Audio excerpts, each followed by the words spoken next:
Good evening. I'm Attorney Lawrence Berliner. I'm an attorney in the field of special education law. My office is located in Westport, Connecticut. With me is our valued co-host, Jane Faherty, who is an advocate and the director of the JumpStart program. She'll talk a little bit about herself and her program. We are very fortunate this evening to have three very special guests. I've known two out of three for a long time, and unfortunately, Sue Ellen Inwood could not be here tonight.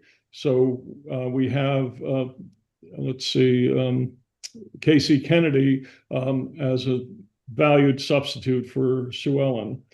We are here, Jane and I are here. I think, what is it? We're in our sixth year now of presenting these Zoom webinars. We're part of a community of concerned parents, professionals, trying to still learn how to connect with one another in these very difficult times that we are living in post-COVID-19. And we've been moderating a series of webinars to address the concerns that come up in these unprecedented times. To address social, emotional, educational impact upon your child's educational journey. We try to empower parents with information for the road ahead and address questions. Jane and I thought we would take a little different tack this evening.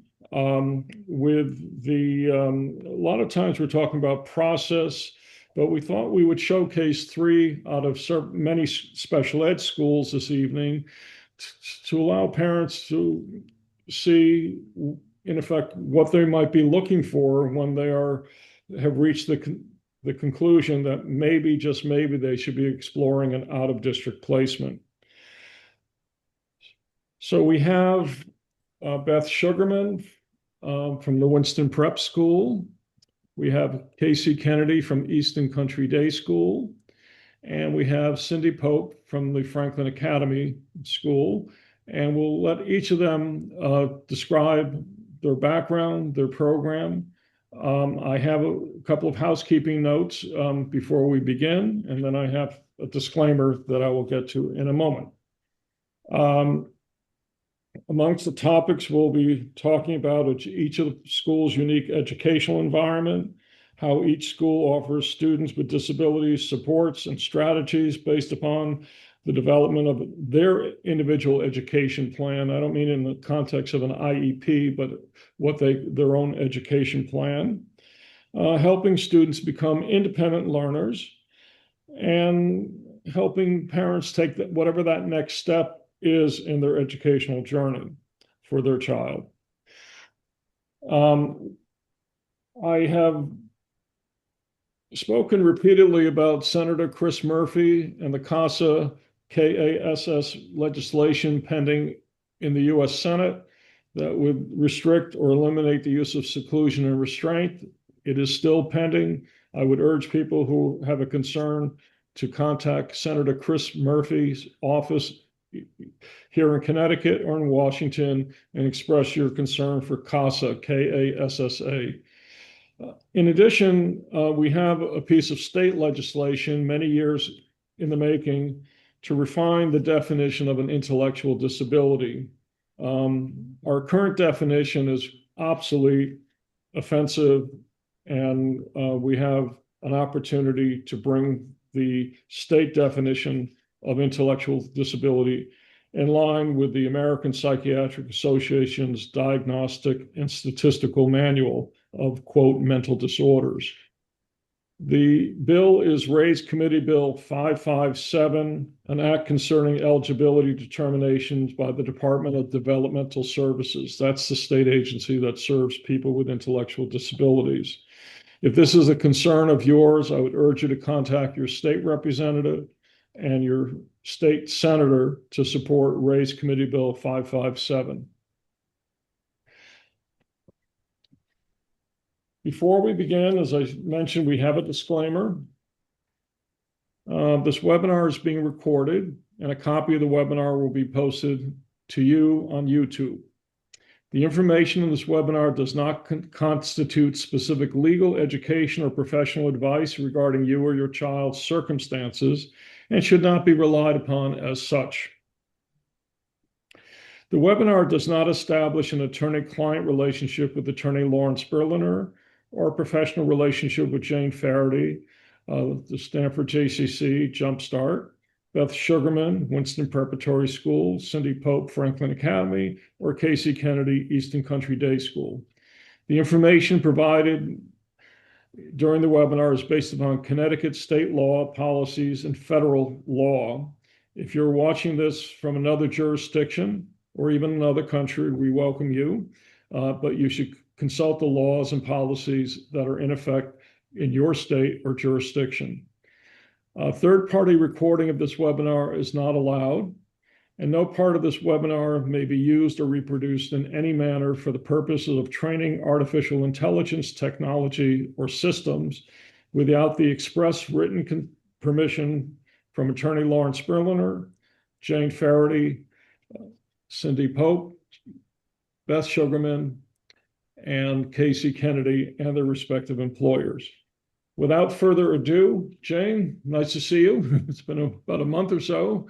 So anything new? Hi, Lawrence. It's great to be back again. And it is over 6 years since we have been doing these webinars. So it's a pleasure to be here this evening with the three schools. And what's really nice about tonight is the three schools are very distinct and different from each other in terms of where the geography, the demographic, and some of the nuances that they offer the students as well. So it's a delight and privilege to have them here this evening. In terms of where we're at, I can't believe that it's May on Friday. This has been one of the quickest school years we've had the privilege to enjoy. And we look forward to sharing the evening with everybody else. In terms of my role, I do have a private practice as a special education advocate, and I practice throughout the state of Connecticut. I have practiced in other states as well. And in addition to that, I'm the executive director of a program called JumpStart, which is housed in the Stamford JCC. And we also have a classroom in the Maritime Odyssey Preschool in Norwalk, where we support toddlers with developmental delays or disabilities in a small classroom setting with a 1-to-1 or 2-to-1 student-to-teacher ratio. But it's lovely to be here this evening. And so, Lawrence, I'll hand it back to you and look forward to the conversation with our schools tonight. Not a problem. Thank you. One housekeeping note. First of all, we have received many questions prior to tonight's webinar. If you do have a question that comes up during tonight's webinar, we would ask that you use the Q&A format at the bottom of your computer screen and not the chat. In the chat, we have provided contact information, including a link to the next Zoom meeting. We'll get to that later on. Because the webinar is being recorded, everything, including the chat, is recorded. However, what's in the Q&A is not. So if you want to maintain your privacy, use the Q&A format. If you place anything in the chat section, it will be recorded. So we didn't draw straws to figure out who would go first. So, but maybe I'll go to my right. How about Casey? Do you want to start? Give some background about your program and Sure. take it from there? Sure, I'd be happy to. Hi, everybody. My name is Casey Kennedy. I am currently the Director of Curriculum and Assessment at Easton Country Day School. I've been working under the incredible Sue Ellen Inwood for the past 16 years at this school, where I have learned a great deal about incredible quality education for a variety of types of students. A little bit about me. I have a dual certification in elementary and special education from the SUNY schools in New York, and then a master's in special ed as well. I worked in public schools for about 5 years, 3 years in a school for children with autism, and then the final 16 so far at Easton Country Day. And also my two own children also attend Easton Country Day. So I have a unique perspective of kind of a well-rounded approach to what works in education. So ECDS was started about 35 years ago by a handful of educators who wanted something different for their own children. And that's where it all began. And they have maintained a a ratio of students where we're able to service about 30% of the students are highly gifted and often have some sort of 2E thing going on there and twice exceptionality. 40% of the students are typical peers, and about 30% of the children have some kind of learning difficulty. We do span all the way from pre-K to 12th grade. We have a very small high school program, pretty large middle school program. They tend to come to us around that time. And it really is a wonderful blend of older students and younger students creating a strong sense of community with one another. One thing that Sue Ellen brought to the table early on in her career was that everybody deserves a specialized education. And that so what we do on a regular basis is specialize the education and create programming for each individual child. So as someone who is kind of an head of assessment, I will often be the first one to see students come walking in the door and assessing them for a new school year. And we're really looking to see, how each child may fit in, what their needs are, what their unique talents are, what their strengths are, what their other challenges are, and how we can create programming around them. So we have a lot of special directed programming. We have OTs in the building. We have speech pathologists in the building. We have a school counselor. We provide different learning environments for education, such as tutorials when that's the best fit, or smaller group learning environments. And then we also have some larger classes for maybe a more mainstream experience. We have social skills classes and theory of mind. We use the SMARTS curriculum to focus in on their executive function skills. That is integrated throughout the school day, but they also have the specialized programming for that. We have, our traditional specials like PE and team sports and music and art, but we also have an incredible drama program. The Lion King is tomorrow, and we have gardening and bushcraft. And a lot of our really gifted kids are incredible in the arts. And as someone that was actually an art major before I ever went to education, I remember walking through the schools when I came 16 years ago, just blown away by the arts that the children bring to the school.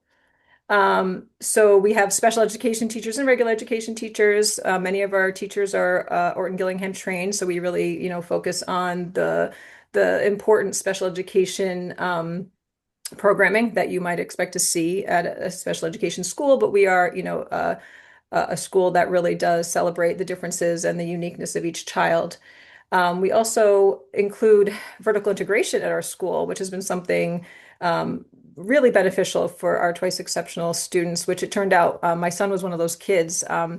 So that's been an interesting thing to observe as a parent and as a teacher. Vertical integration is when a child may exhibit, strengths in one area of their learning. And so we allow them to achieve according to their ability. And if they're ready to move up to another higher level, let's say in math, but they're more a typical learner in reading, or maybe even have a deficit in writing, we're able to integrate their learning and their path accordingly because we individualize their program. We also have something called the Aerosmith program, which which I'm really fond of myself. It is a learning differences kind of neuroscience and cognitive, what's the word I want to use? Cognitive functions based program. So they improve cognitive capacity by looking at cognitive functions that are really like the precursors to where children might have deficits in reading or in math. They're looking at processing information and retaining symbolic patterns and thinking nonverbally. They're able to really differentiate in the Aerosmith program some of these cognitive functions and improve the capacity. So that's its own separate program that we house within Easton Country Day School.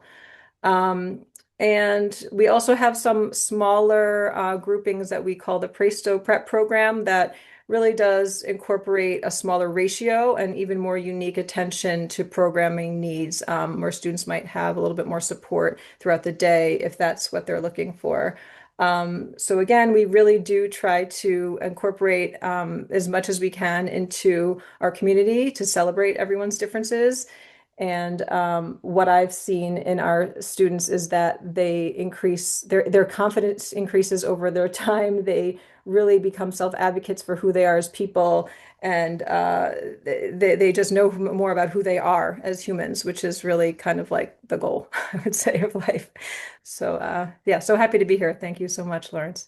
Thank you, Casey. Well, I think just for a complete contrast, let's go over to Cindy Pope in the Franklin Academy to introduce herself and explain the nuances and the uniqueness of the Franklin Academy. Sure. Thank you so much, Jane. And Casey, you're a hard act to follow. My name is Cindy Pope, and I am the Dean of Enrollment and Strategic Initiatives at Franklin Academy. And I'm also one of the founders of the school. I've literally been in education my entire life. My father was on the faculty at Princeton University, and my mother was a librarian at the Lawrenceville School. I was born in faculty housing on the Princeton University campus. But I was a public school student and went on to college in Pennsylvania to do my undergraduate, and then I did my advanced degree at Bard College in New York. And I've taught at the college level. I've designed K through 12 curriculum. And I became fascinated with students who learned differently about 30 years ago at another boarding school where I was watching students not be successful. So the rest of my time up until 2002 was really made up of research, disrupting traditional education norms, working with really talented neurodivergent students who were misunderstood by their schools. And ultimately, I moved to Connecticut, East Haddam, Connecticut, to start Franklin Academy in 2002. And if people are not aware of where East Haddam, Connecticut is, it's in the beautiful lower Connecticut River Valley, midway through the state, halfway between New York City and Boston. We are a boarding school. We serve 100 students from 20 states and 4 countries. So we founded Franklin Academy. There's 6 of us. I like to say that I was the baby. I'm I'm the last survivor. Everyone else is retired. I have a few more years left in me, but we really we founded Franklin 24 years ago because traditional schools we felt were really failing neurodivergent learners. And, 24 years later, the problem still exists. We are just about fully enrolled for next year.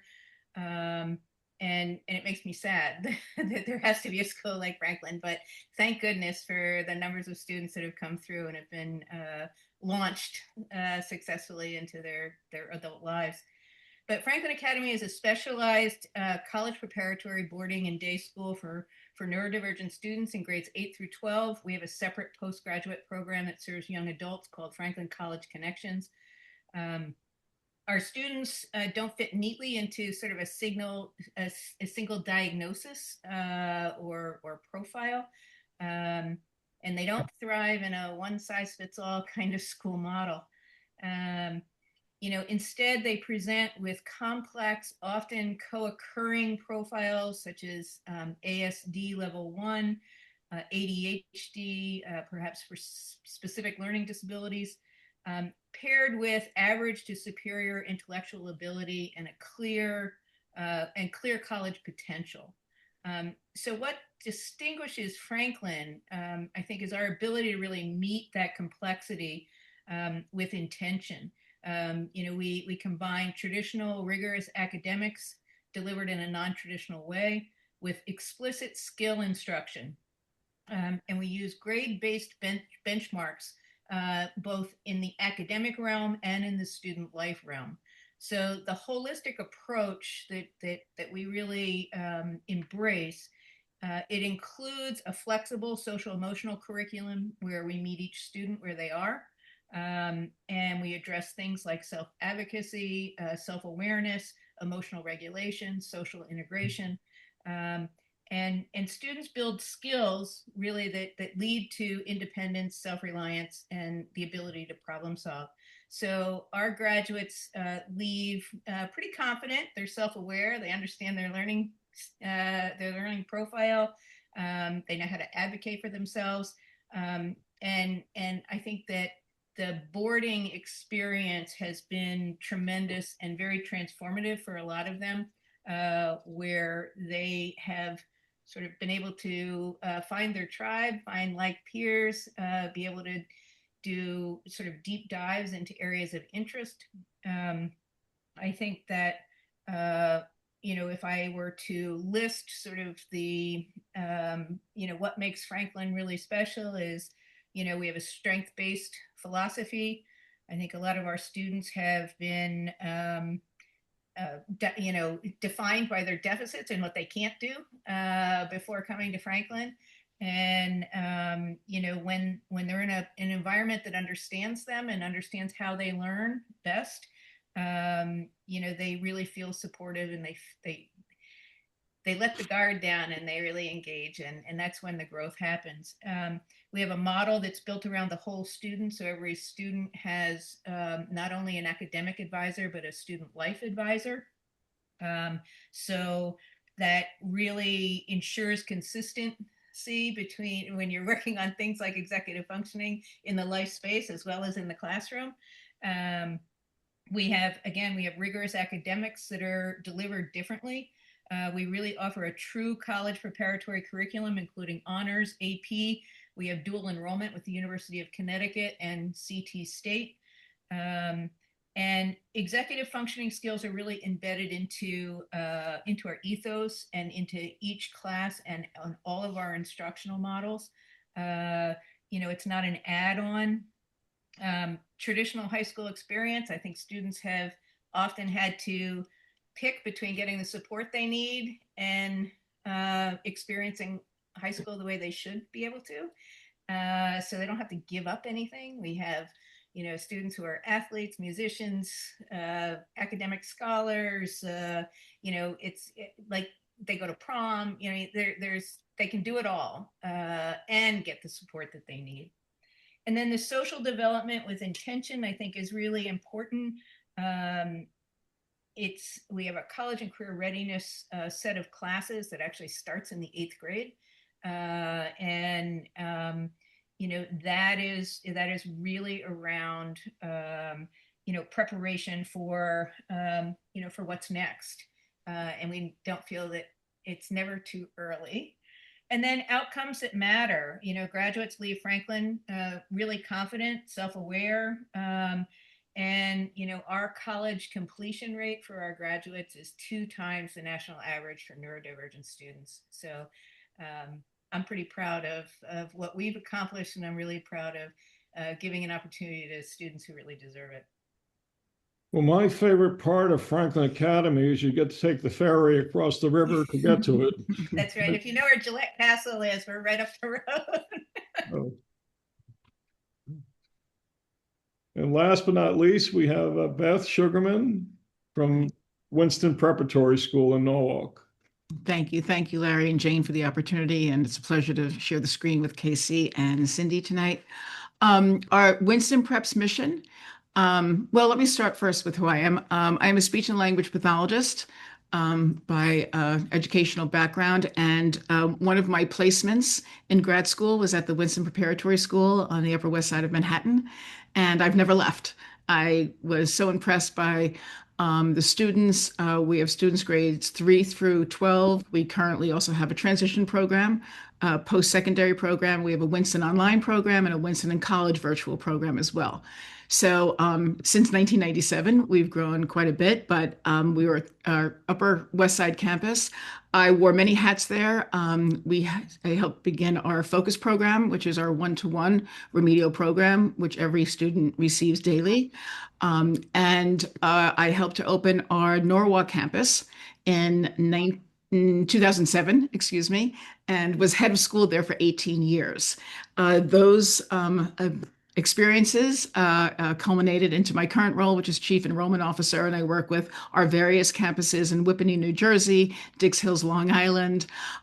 We have our Manhattan campus, of course, and we also have our campus in Norwalk and a campus out in Marin County in the San Francisco area. So we have our transition programs in New York and also in San Francisco. So we've grown quite a bit, and it's been wonderful to be a part of that. Our mission statement is to facilitate the independence of students with specific learning disorders. And that includes students with language-based learning disorders such as dyslexia, students with nonverbal learning disabilities, level 1 autism, high functioning, whichever phrase you wish to use, and students with executive function disorders.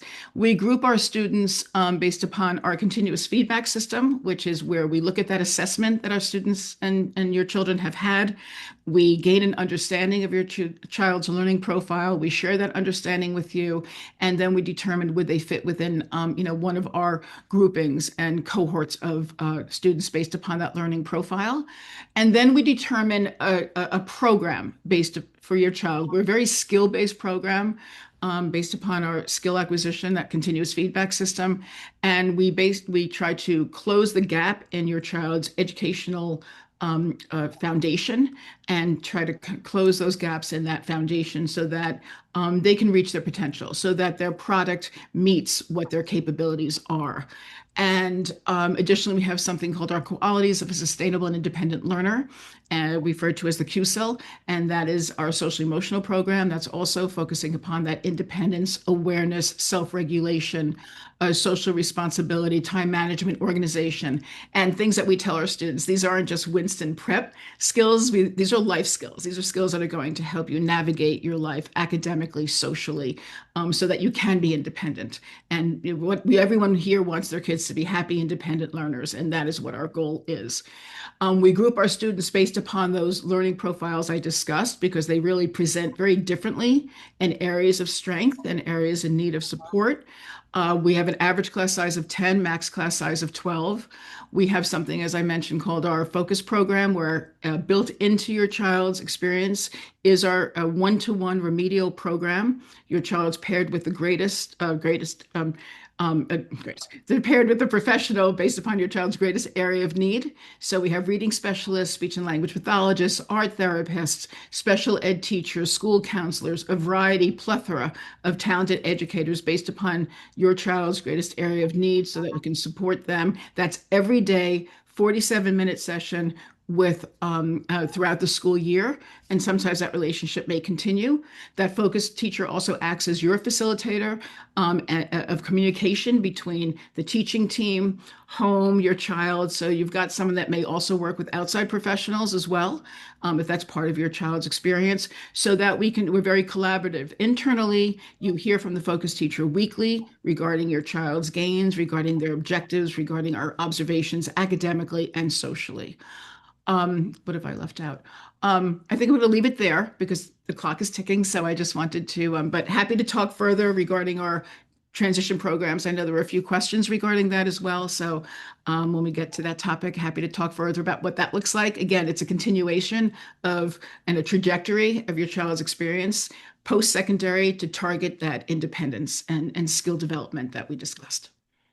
This is a question for each of you, really. What advice do you have for parents that are looking to explore out-of-district placements in specialized school situations?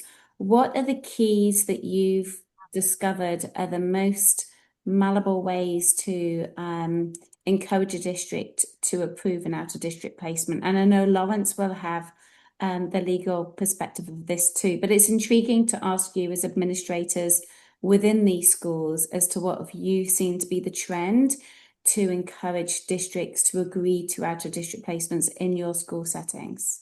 I'll ask you, Beth, first, just because you're the last one to talk. That's a very good question. I feel I should defer to Larry, of course. I think, you're looking for your child's needs to be met. And, that's where that word appropriate comes in FAPE, free and appropriate public education.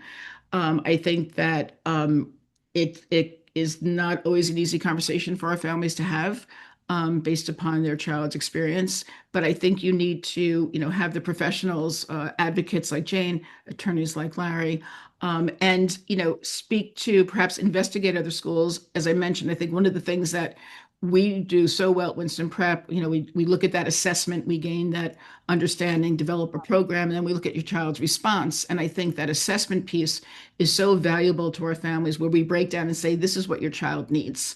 And, you can share with us what they're getting, and we can talk further about, what that could look like in perhaps a different setting in a different environment. Larry, or anybody else? You're dealing with two sides of a coin, and you're the reverse side. The obverse side is children, as Beth mentioned, children are entitled to a free, appropriate public education. Appropriate is a legal term, not the dictionary term. And it's how the United States Supreme Court, in a series of decisions, has interpreted that word. I won't go through the whole litany of cases. But basically, you have an IEP based upon your child's unique needs. You have an IEP with goals and objectives that are designed to confer meaningful educational progress, not trivial or no progress. And when family gets to a point in time in the universe where they're not seeing that free, appropriate public education being provided in a public school setting, typically they start seeing what available educational options are out there. We have three similar but unique and in many ways different options on tonight's webinar. So sometimes parents will have an outside evaluation, a private psychologist, a neuropsychologist that will help them refine their thinking, identify the child's strengths, more specifically weaknesses, and you start looking for a private special ed school that will meet the professional recommendations in the evaluation report. Often my clients will visit a school, an open house, online, in person. If they like what they see, they like what they're hearing, they're going to arrange for an application and whatever the intake process is at each school. And we start to build a case brick by brick, why the progress is not appropriate, why the IEP is categorical, not individualized, why the child is not receiving that free, appropriate public education.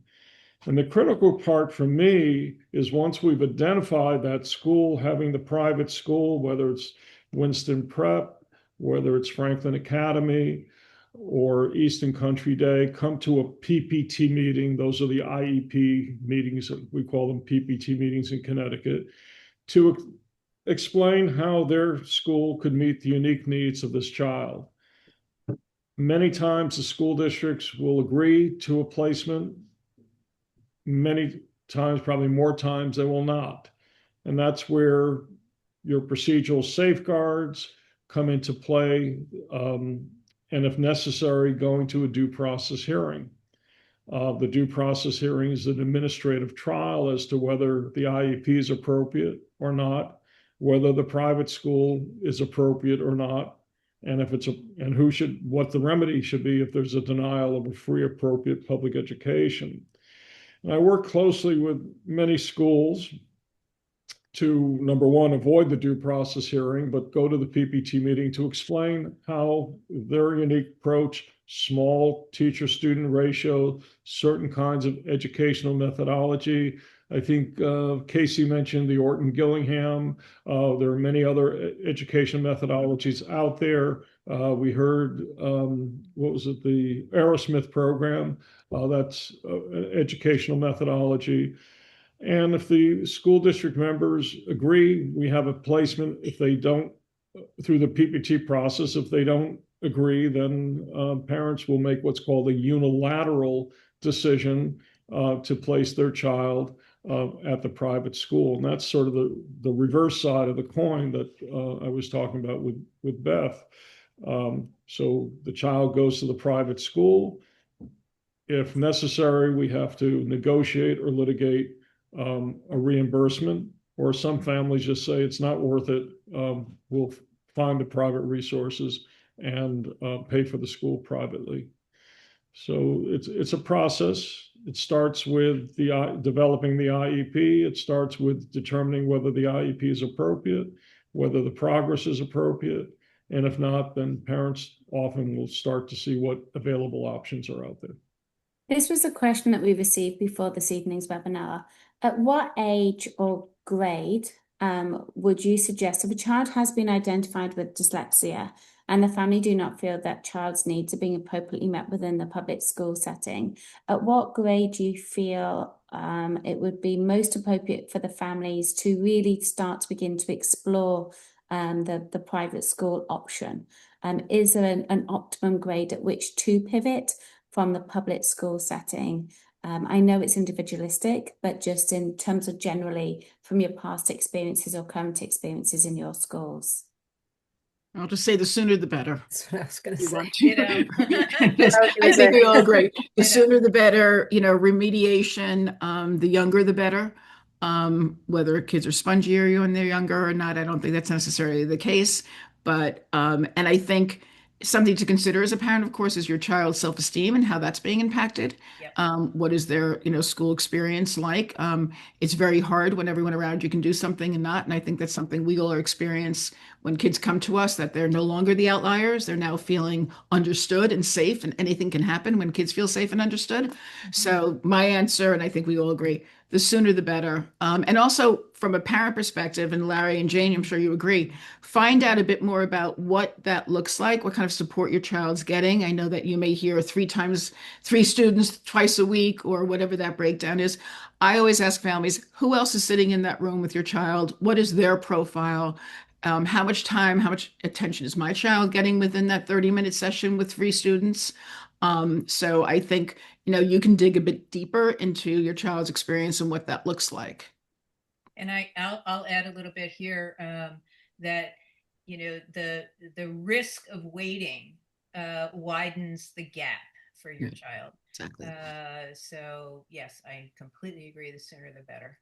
I could step in and add too how many times I've seen students come through our doors, and the difficulty is exactly that, maybe doubled because their confidence has taken such a hit, and their kind of sense of aversion to learning has become so ingrained that even getting them to come to the table, so to speak, and do the learning is just as hard as what the actual learning process was for them in the first phase, which we know is difficult. So always the sooner the better, always.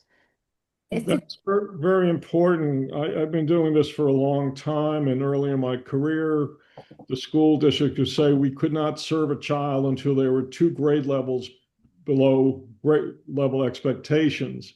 So in other words, we had to start with a very large hole rather than keeping the problem small, the hole small, and the earlier the better. And I can't emphasize that any more than the three of our guests have.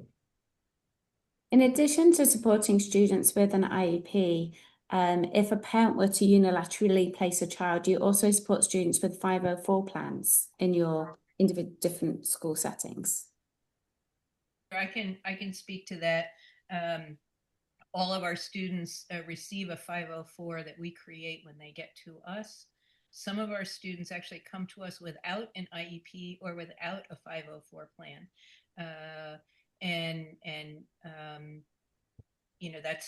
That's tragic. But each school is different. Now again, we start our school starts in 8th grade, so it might be more appropriate for Casey and Beth to talk about the younger grades.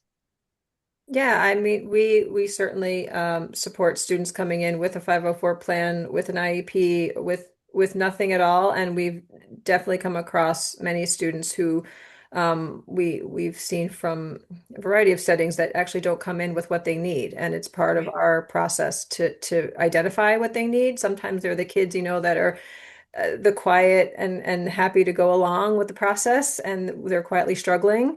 We really want to look at each child and who they are from the ground up and build that understanding before, and then create programming around that for sure. We talk about the science of learning coupled with the art of teaching, and that science of learning is really understanding. I think that's something that graduate programs for educators do not speak to the science of learning. They teach educators what to teach, and it may be a little bit of how to teach, but it's not really understanding the why a child is struggling and understanding that neuroscience and behind that cognition and what gaps and challenges are in the way of a child's success. So I think that's also something that you want to look into is, what's your diagnostic understanding of my child's learning disability? Asking people that, because the 504s and the IEPs are all computerized documents. And at Winston, we kind of have kids come in and whether they have or they don't have them, but we create our own document of goals and objectives and suggested resources for our teams based upon that that scientific understanding of a child's cognition. So I think that's important, that it's really taken from a true understanding of your child's cognitive learning, not just their academic presentation. 100%. Well, I just wanted to comment, the computerized IEP Connecticut about 2 or 3 years ago changed the whole process of developing IEPs. And a lot of very detailed information that used to be on the old IEP form is gone. Mhm. And we just passed some legislation last year that's taking effect this year, where the service provider doesn't have to be identified. So if you have speech and language pathologists, it might just say special ed staff. If you have speech and language services, you might, instead of speech and language pathologist, you might just say special ed staff. So a lot of the IEP is very generalized as far as the content and the language. It puts me as an attorney at a disadvantage in trying to look at an IEP and find out what's going on. And I would probably assume without knowing that each of our guests have a similar problem, and that's why they do their own testing, their own observation, whatever else is part of their intake process. So Lawrence, this is a question for you that came in again this evening before the webinar started. Is it legal for public schools to deny a PPT and IEP to residents who have children that attend specialized schools? No, I mean, you can have well, it's a two-step process. You request the PPT meeting in order to get the IEP. And in order to have an IEP, a school district has to have evaluations, usually public school or private, establishing the child has a disability. We have 14 categories of eligibility, and if eligible, write an IEP. Now, if a family already has a private school in mind before they start this process, the school districts often do not like to know ahead of time that we're going to write an IEP, we're going to do an evaluation, and there's just no way in the world that you're going to place your child in a public school. So I urge my clients to approach any school district, any PPT meeting with an open mind.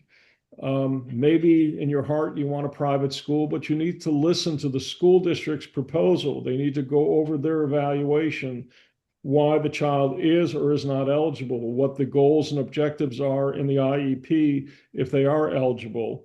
And if at the end of the process you are not convinced that IEP will provide a free, appropriate public education, then you start talking about the need for the out-of-district placement. The problem, capital P, small p problem, is a lot of times parents aren't given this kind of information. So they use wisdom, common sense, other sources of information, and they go into these meetings with a predetermined outcome, which unfortunately is used against them. So it's always important for families to approach these meetings with an open mind and listen to whatever the school is offering, whatever they're recommending, and then make a decision afterwards. So the answer to your question is no, they can't deny a PPT meeting, and no, they can't deny an IEP solely for the reason the parents are seeking an out-of-district placement. I would add that should that happen, our State Department of Education has a complaint resolution procedure, CRP, and you can request an investigation if that denial should occur. It's not a due process hearing. It's asking the State Department of Education to determine whether or not you should have been offered a PPT meeting or offered an IEP, as the case may be. And this is a question for Beth and Cindy, just because you support students in transition programs. If a parent and child and family are looking for a specialized school with a transition program, what questions should they be asking and what things should they be really identifying and looking for to meet the needs of their child or student? Cindy? Yeah, I'll tackle that one. I think, for you really want to find a best program that's going to be sort of a bridge to real world functioning, right? So for Franklin College Connections, for example, we work with students to, it's all skill building, but it's really a gradual sort of independence, model. So we start out with a lot of support. We help them. We take them to the colleges that they're going to. We show them where the disability services offices are, where the learning support centers are. We register them for classes. And they can do up to 16 credits. So they can do a semester's worth of college in a year's time. Academically, again, it's all skill building. Most of our students, can function very well in a class situation. What they might struggle with is executive functioning in terms of how to organize their outside of class time. When you move from a high school program to college, you have the social integration, you've got the organization and planning, you've got all of these what we call soft skills that really need to be supported, and students need to practice in a safe environment. So that's what I would be looking at in terms of a transition program. But also, I think it's really important, particularly for our students, to with our strength-based model, we are looking to create a plan, an individual plan for each of our students. That's going to encourage them in areas of interest and passion, or expose them to things that they haven't been exposed to that might actually trigger a response to perhaps future employment or study. But again, I think for us, it's about living in community. It's about sharing space. It's about all of those things that you need to do as an adult, because your parents are not going to be with you at college, and colleges will not talk to your parents. Fortunately for us, the colleges will talk to us. So that's just sort of a quick down and dirty. Beth, do you have? Yeah, just to add to that, Cindy spoke to that independence. Our transition programs, a few blocks from Grand Central in Manhattan and in the city of San Francisco. But we target also, our students are exposed to internships. And I think that's such an important part of a real world experience. That perspective taking, working with others, following directions, and problem solving.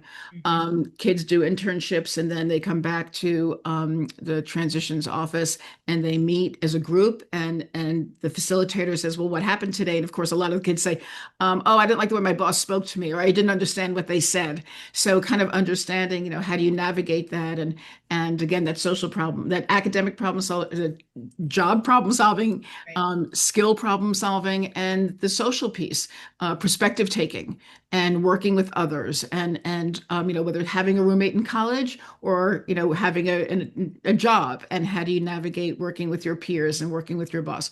So there's a big, and coupled with, we have that one-to-one program focus, where we'll target, again, either perspective taking, we can talk about financial literacy, just all working towards that independence. And our kids need a longer runway, not all of them, but whether it's next step is employment or the next step is college, that maturation piece, and gaining a better understanding of their awareness. So I think that's something to look for in a transitions program. How are you targeting my child's independence? Right. And that's what we're trying to do with transition planning. That's often overlooked in my experience with some of the transition plans and the IEP, we're supposed to be focusing on furthering a child's education, working on employment skills, and as necessary, working on the independent living skills that will lead them to the path of success and independence. And I think you've heard some component parts of that this evening. So it's very, very important because we want our young people who are soon to become young adults to take their rightful place in society with a solid down payment on whatever that next step in their life is, going to college, an alternative to college, employment, and living independently and successfully. One of the unique things about Eastern Dane Country is you do have neurotypical students part of the school experience for those that might need more specialized instructional supports. How do you, a lot of families, when they look to do an out-of-district placement, they are then leaving the neighborhood school where their children are, friends with the neighbors, they're in the same neighborhood, they participate in the same activities in their town or their village. How do you, what provisions do you make to help families and students overcome some of those differences? And how do you build that sense of community when maybe the child is commuting to a school from other neighboring towns? Oh, that's a great question for us. Thank you for asking that. Yeah, that comes up a lot in our school because we have students that travel quite a distance to come to Easton Country Day, often because they find out maybe about the Aerosmith program or just because we offer something quite different. So we have, we're in Easton down in Fairfield County, but we have students coming all the way from New York State. We actually live up farther north, and they're within an hour's range in all directions. We seem to draw children in, and that does come up over and over. I'd say one of the top things that we do within the school day is build such a community that the children want to spend more time together right outside of school. And the school itself has become a real hub for grouping and gathering for a variety of things. So our after school programming is excellent. It's something that our teachers have taken on wholeheartedly, and they create incredible, child-centered, exciting after-school activities based on the children's interests. So we have a robotics. The Brooklyn Foundry comes in and does a robotics program with some kids, and of course, there's more STEM and Lego type makerspace after-school activities. But we have things like running club and other physical activities that have become popular. We have karate because one of our bushcraft teachers is also a gym teacher and was a karate teacher in the past. So he has that going very strongly twice a week, and creativity clubs and cooking clubs. I mean, these things are continuously being evolved and created and re-offered and offered again and again. We've had things like movie night where the parents could come drop their children off at the school and do kind of a gathering and a movie and some snacks while the parents go out. And we also have multiple events throughout the year that we really draw in community from a variety of angles. We have the cultural fair coming up with our art show. So we come back to school, for things like that. We have a social studies fair that the families come back at night. As well as, let's see, even our drama productions become a bigger event where the older students, grades 6 through 12, participate at the Fairfield Theater Company. So kids and families come to the actual in Fairfield to come see the students perform there, and they do another event afterwards, like a meet and greet, as well as at the school they provide kind of extended time and open the doors to the students for that. So building community, and I've seen it over the years between the younger kids and the older kids, it becomes quite natural for these children because it's just part of what they see day in and day out, and it allows for so much more blending of learning differences. So if the children might, you might have an older student with some challenges or a younger student with some real gifts, and seeing them in a class together becomes just sort of absolutely natural and part of how we do learning at Easton Country Day because, we just blend so naturally throughout all parts of our lives. So. We had three quick questions that came in that are probably better directed to Jane and myself. If a school denies a reading assessment by an independent evaluator, what should the family do?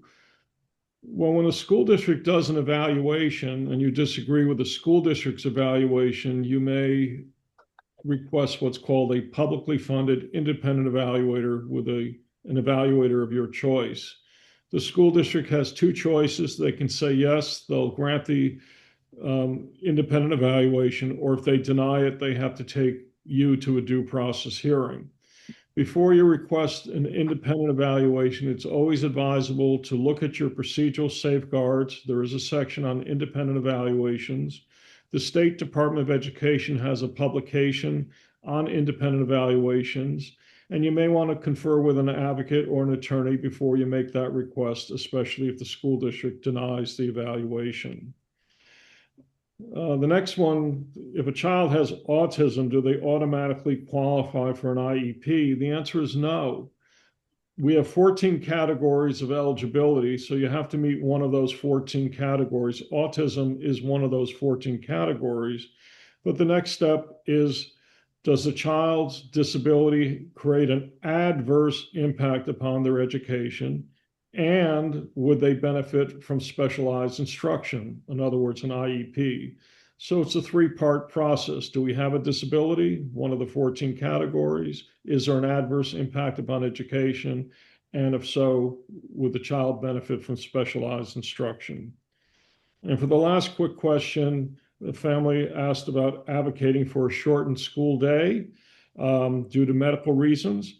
Usually a doctor's note or an evaluation is necessary to obtain an accommodation. Accommodations are available in an IEP, and accommodations are available in a 504 plan.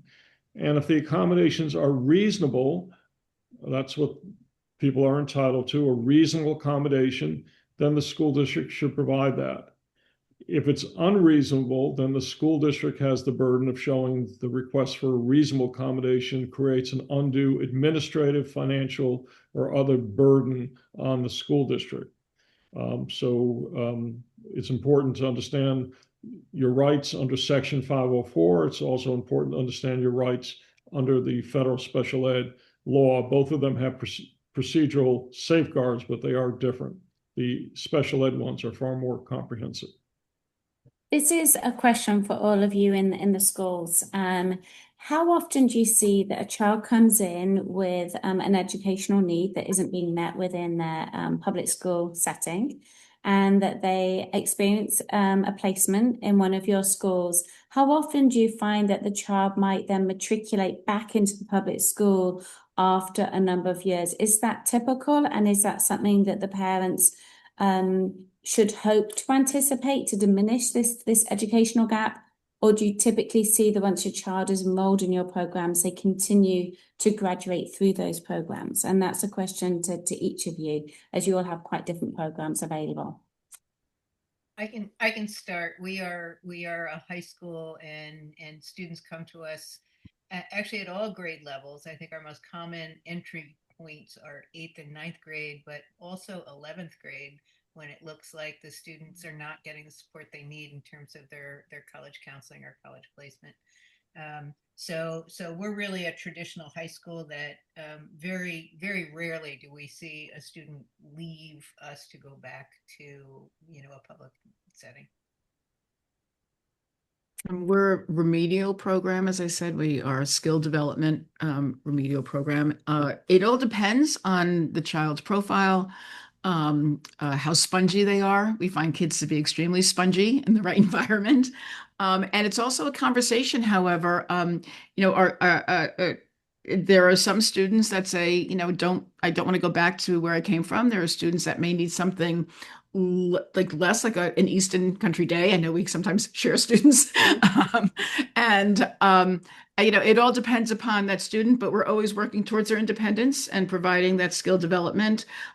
We want them to generalize those abilities, of course, increase their awareness, that social emotional piece, that QSL I mentioned, coupled with that generalization of skill development. And every student has their own journey. It's not linear. Otherwise, we certainly wouldn't be here on the screen talking about this. But I find kids that in the right environment, when they feel safe and understood, and they're getting the proper instruction based upon an understanding of that particular learning profile and need, kids can really, anything can happen. So I think that's the answer, is that, it's kids are spongy. They just need to be in the right place. So it's hard to answer that question. No one's given me the crystal ball yet. Yeah, I would say at Easton Country Day, I've seen a variety of outcomes. I've seen families that find something that they are really happy to be a part of, and they want to see their kid, continue to grow through Easton Country Day. Eighth grade is often an exiting point so far, in the sense that they want to maybe move on to some sort of high school that has, because our high school is very small. It's very specialized for a certain type of student right now. That's the way it's being built. So often kids will go off to another maybe small private high school, or often sometimes to a public school when they feel ready. It is also the case that we often have gotten students, I'd say in the past 5 to 10 years, at that middle school level. That's when they come to us, when things have really fallen apart. And they are some of the most grateful families to have found a community where they really can undo whatever the challenges were that they were facing, and find their child inside there ready to be so proud to graduate eighth grade. That's happened a number of times. And, some of our families have been with us K all the way through eighth grade or beyond. We're having one of our students that's starting on Monday is a grandson of is the child of a parent who's been there, and then that parent is the grandfather who brought the child to come see us, to come through. So we've had generations of families come through, and it just depends on, everyone's, like you said, everyone's journey is different, and it depends on what they need at the time. I think it's true though that when a child feels confident and is motivated to learn and has a good sense of who they are as a learner and what their strengths are and what their needs are, they really can go anywhere that's a good fit for them. Yeah, And I just wanted to, go ahead. Can I just add a little bit? Go ahead. I think, Franklin is very different because, the boarding environment creates a community of students who really sort of come of age and grow up together. And that's their friend group. I mean, they can't wait to get back from vacations, and I think that makes us a little bit different than the day options. Yeah, I was just going to say, sometimes the private school will tell the family your child has maximized everything we can possibly teach him or her, and it's time to move on. That does happen every so often. Not often, but it does happen. And the other thing, what I always enjoy hearing from the family is, my son or daughter has come home from one of these private schools. They said, "Mom, I can't talk to you. I have to go upstairs and do my homework." And I don't know who just came home. That's not my child, because there's like this before and after version of the child, one who was just given up on learning, and now the more recent version who's excited about learning. I can't wait to go back to school, rather than I dread Monday morning. Well, we're very close to our ending time. I want to thank Beth, Cindy, and Casey for giving up their valuable time for this webinar. I want to thank all of our participants. We still have many who are still here, for joining us this evening, and for your continued positive response and feedback to our webinars. If you found this evening's conversation informative, we welcome your continued participation and support. Please remember, we have a YouTube channel for the Law Office of Lawrence Berliner for all previous recordings. If you signed up for tonight's webinar, you'll have access to recording for tonight. So again, I want to thank Beth, Cindy, and Casey, and Jane for their collaboration, their efforts, their insights, and thoughtful and practical advice. Equally so, I want to thank my daughter, Rachel, who's off to my immediate right, for her tremendous efforts and dedication in putting these webinars together, because without her, we wouldn't be here tonight. She's your contact person. She's handling the questions. She's doing the registration. To register and learn more about future events, please check the Berliner Special Ed Facebook page, website, and the JCC website and Facebook page. Let's see. We have our next webinar. I think there should be a Zoom link in the chat section on May 19th at 7 o'clock. We'll end the school year with another roundtable discussion with Jane, myself, and Allie Grafman, a very popular and knowledgeable advocate. And we'll discuss end of the year matters, taking stock from the school year, addressing concerns going forward, planning for the next school year, how to be proactive on your child's educational journey. So those are my concluding remarks. I'd like to give each of our guests and Jane an opportunity as well. Well, it's been a privilege to have you all here this evening and to share. And what's really wonderful is there are a number of different private school options available to meet the individual needs of the students and the families. And it's wonderful for you to all share your unique programs with us. It's great to hear that families can have local things to explore here within Fairfield and the state of Connecticut, both residential as well as day programs. So in terms of me and my programming, check out JumpStart, where we offer the free recreational programming for parents and caregivers. We have a mother's tea coming up. We have painting. We have sunset cruises over the summer and the warmer weather. So we really want to build that sense of community amongst you in a recreational sense as well as this educational platform. So it's been delightful hearing from you all tonight. Thank you for sharing your time with us. So over to you first of all, Casey. Thank you, Jane. Thank you, Lawrence. And it's been wonderful to share this time with you, Beth and Cindy as well. It is wonderful to come together and to celebrate the students that we have and the unique and wonderful ways we can all be uniquely teaching them. And if anyone has any more interest in Easton Country Day School, please don't hesitate to reach out to us. We have our website and our information and my email. And we're always happy to get to know your child and what might be going on for them, because we love it. Thank you. Thank you for your time. And thank you as well. Thank you, everyone. A pleasure to be here and share what we do. If anyone's interested, as I mentioned, we love to look at those neuropsychs. We love to gain an understanding, and we really love to impart that understanding to our families. Folks leave us and say, thank you. I've never understood my child. And described the way and explained as you have. So if you're interested in having us review that, happy to do so. Or I can direct you to whatever campus, our Jersey campus or Long Island campus or Manhattan or Nora campus. You're in good hands when you've got professionals like this on the screen. And I thank everyone for sharing the evening as well with us. Thank you. Oh, I agree.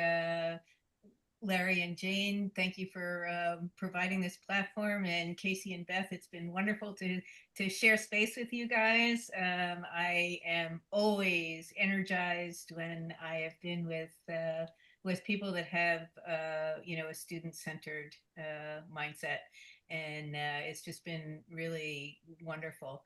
And if anybody would like to learn more about Franklin, we didn't get to talk about our signature programs.